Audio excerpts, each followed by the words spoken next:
switching in PvE and in PvP, where there's a lot of more random things preventing you from getting those ramp ups to go. Is there any consideration in at least addressing that problem? We've taken, I mean, we've looked at almost every class. Like, I don't know if you saw the panel, the previous panel. We talked a little about how we wanted to make sure that there was gameplay for every different, all 30 of the different talent specs, that where you had a kind of a logical sequence of, well, I open with this, and that leads to this, and that leads to this. Oh, but this is a short fight, so I'm going to take out that second step and just do the whole thing. So ramp up is something we want pretty much everyone to do, and we worked hard to kind of insert it where it didn't exist before. Enhancement has some particular challenges with the way, you know, they've got 2 one-handed weapons, they're hitting very fast, but none of the hits are individually really hard, so it's tricky to give them the kind of burst that we want them to have. You know, they do have the spells, the lightning bolts, and that sort of thing, and I don't know if you've played at 85. Unleashed Weapon is pretty awesome for them. It helps a lot on movement and being at range. Also, the being able to cast on the move periodically is also pretty sweet for those guys. So give it a shot at 85, see what you think. This guy's going to be a problem. Look at him. He's dressed for combat. The Brotherhood has one simple question. Throughout the history of Azeroth, we've had to share our legendary weapons with warriors, paladins, and even dirty hunters. Are there any plans for a melee legendary DPS dagger?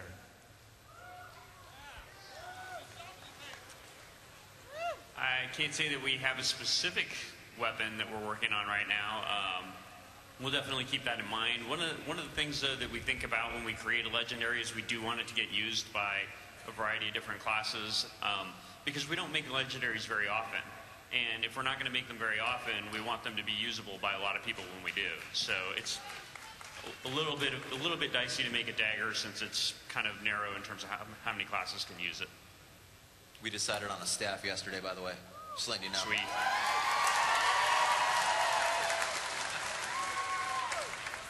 Thank you. Staff. We'll put a dagger at the tip of the staff. Yeah. I know we have. One more step. There you go. My rogue has been a unique glaiver since Burning Crusade, and I was wondering if I would still be able to get in Cataclysm. A what? My warglaive. I only have one at the moment. Yeah, you can still get him. Yeah, keep farming. Illidan, he's there. Is it the same for all the other legendaries? Everything but Atiesh. Atiesh is the only one you can't get. Because teleporting to Karazhan is very valuable at level 85. One more step. There you go. Hello, Kairos of DPS from Scylla. I just have a question about Avenger Shield. It seems like it's trying to do a little bit too much. It's using single target, AoE, you get your silence, your daze, you can glyph it for more single target, and use it to fill dead space in your new rotation. I was just, on top of all that, it also interrupts. Is it possible to move maybe the interrupt mechanic onto a separate ability for prot paladins, as that's an ability that prot paladins are the only tanks that don't have an interrupt? Yeah, I think to answer the interrupt question first, I think we've talked about that we want to make sure that protection has an interrupt. We don't. I've said before, we view it more as a quality of life thing than like a I can't function without it thing. But we're not against doing it. I think we'll get there eventually. On the Avenger Shield question, we were purposely trying to kind of use that as a showcase for the new glyph system, where the major glyphs in particular are there for utility, and you can kind of decide I want to apply this major glyph here or not. The daze on Avenger Shield is very useful in some situations, PvP for example. It's not always useful when you're trying to pull things towards you and you don't necessarily want them dazed. So we're trying to see if the glyphs feel cool there, and we could be wrong and they feel like a burden that you're having to swap them around all the time. Sometimes with abilities like that if an ability is too narrow, it can be a little boring because there's all like the right and wrong time to use it. So I actually think abilities are more interesting if they can fill a couple of unique purposes, and it's up to the player to decide, do I want to use it now? Like, I can use my Avenger Shield now for a lot of damage, but that means if there's a straggler coming into the fight later, it might be on cooldown for that. So we try to use that a little bit as a test of player skill to decide when's the right time to use it, rather than always being like crystal clear that now's when I hit that button. Thank you. This is more of an aesthetic question, but has anybody ever given thought to changing the glow on Death Knight's eyes from blue to red to green, depending on what spec they are or what presence they're in?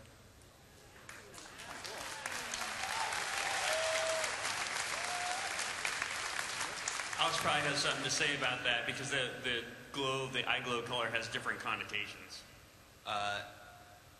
No, we haven't. It might get a little too Christmas tree-y. It sounds like. We like that there's some consistency there, I think, from just a gameplay perspective. When you see the blue eyes, whether it be on an NPC or a PC, it reads Death Knight, death. So, but, you know, Chris, anything to add here? We could talk about it. No, I mean, I think that, you know, green, red, those things have very specific meanings in the game as well. Like, you don't want it to read as spell. And if you start getting into those categories, it starts blurring those lines. So, yeah, I mean, I agree that we like it. We feel like it represents that class very well, and it's probably something we won't change. Right. For example, we generally use red glowing eyes to represent demonic. So we try and build that sort of easy distinction so that if you see a character that's got red glowing eyes, you know there's some sort of demonic influence versus the blue glowing eyes, you know, it's got scourge influence, that kind of thing. Thanks. Thank you. Hi, I have a question about Cata PvP design balance. With potentially all class specs getting a spot in rated BGs, can arenas finally be balanced around comp instead of viability for each class?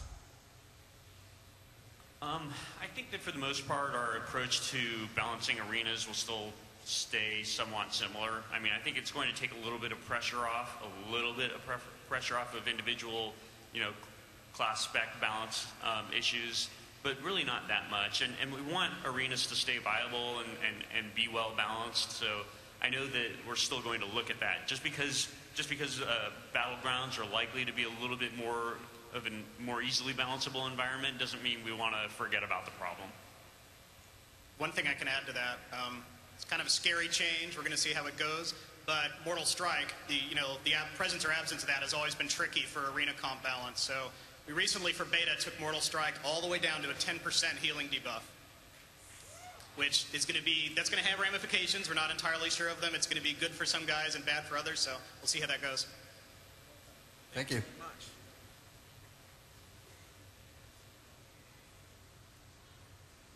Hey, I've been playing a mage since the beginning of Vanilla, and I was curious if you guys have any plans for frost mages to have any additional abilities on their water elemental. Sure.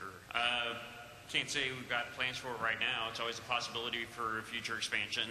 The water elemental, we'll have to see how the permanent water elemental shakes out to know, you know, how much we can really invest into it.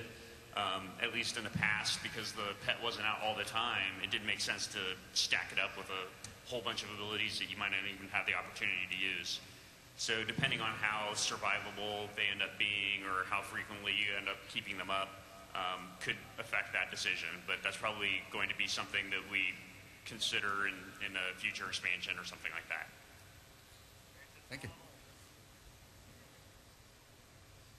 Hello, guys. So in case for the amount of abilities that Prot and Red Paladins do have, and there's too many, and it might end up that it does get a little complicated to keep them all up, what do you think if you guys were to cut out one or two of the abilities, which ones they would be off the top of your head if you ever discussed that? Was it Retribution or Protection? Both, actually. They both have quite a number. That's a good question. We Hand talked of Justice, Hammer of Justice, Divine Shield. There are a lot of cooldowns now. We wanted to make sure we had that kind of gameplay with, like, how do you match, say, Zealotry with Wings, and are you supposed to use them at the same time? Are you supposed to use them at opposite times? That's a good thing to look at. We certainly could have gone a different way where we took away Avenging Wrath and kind of baked that into, made that the new Zealotry or something like that. We'll also have to see with abilities like Inquisition.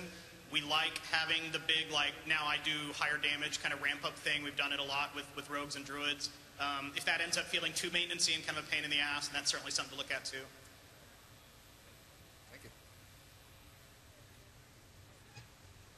I want to start off by saying thank you for making PvE sub viable again. It's really a great spec, and it's actually interesting to keep all of our cooldowns up. Based on that, though, it seems that Shadow Dance has become more of like a energy producing ability as opposed to a DPS increasing ability.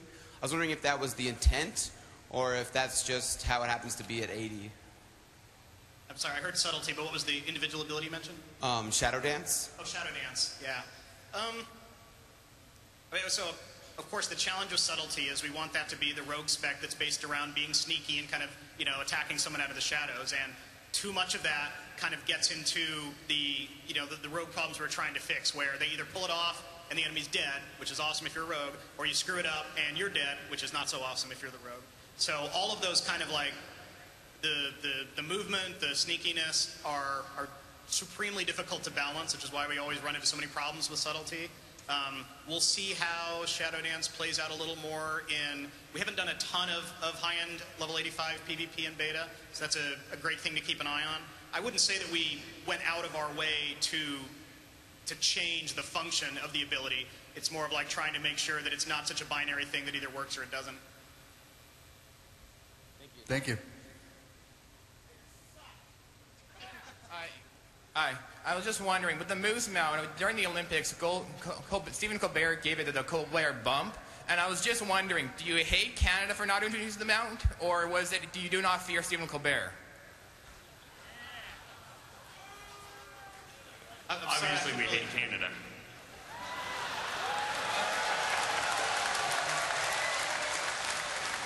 Not really, no. We've got Canadians on our team.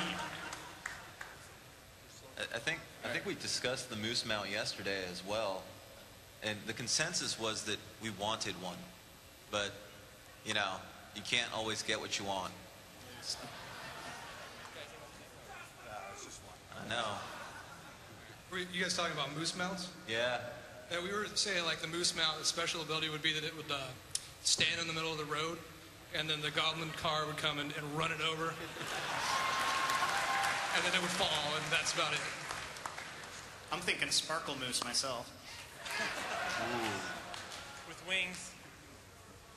Hey guys, Kawan from Moonrunner, senior officer in Untold Retribution. We're looking for tanks. My question is actually in regards to healers. First of all, I love what you're doing with the healers, how you kind of made it back to vanilla healing. But I play 3 out of the 4 healing classes, and I'm kind of stuck on what to do with Holy Pallies, because priests have always used Spirit, and druids and shamans now revolve around Spirit. So with Holy Pallies, are you supposed to stack Spirit or Mastery, or how does that work in with the other healing classes? You definitely, all the healers should want Spirit, up to a point. I wouldn't make that... Players sometimes look at things like reforging and gemming and enchanting, and it's like, oh, I'm just going to stack the one stat. If we do our jobs right, all of the stats will be attractive, and a balance of them will be the ultimate way to go. Now, Spirit's one of those things that once you have enough, you're probably good, and then you can start looking at other things. And it's definitely true that on live, the healing plate doesn't have as much Spirit as some of the other gear sets do, because we just didn't, used to not be a stat anyone would want, and even MP5 is something Paladins would want to avoid. So there'll be more Spirit and definitely more of a need for it as you level up higher. And we want the Mastery to be cool too. We'll just have to see how that goes. Thank you. Hi, Aetherius of Casmoden here. I'm a Resto Druid. I wanted to ask you a question regarding the Emerald Dream, and if we're going to see any incarnation other than a phase, and just, a separate map, dungeon, raid, expansion. I mean, can we look forward to that? I think you can count on it. It's a matter of when, not if. So eventually, when the time is right, you will see the dream and the nightmare again. Thank you. Nice hat. Thank you. Hi, I'm Nokomis from Zangarmarsh. And first thing, I have a little suggestion. I think that dwarf shamans should have beer keg totems. And also my question is, I'm an achievement fiend, and I was just wondering if you're ever planning to use, let people use their achievement points, because I know you have that new list of in the, I don't know, the numbers like 1, 2, 3 in your guild, and I was just curious. Depends on what you mean by use them. I mean, really the achievement point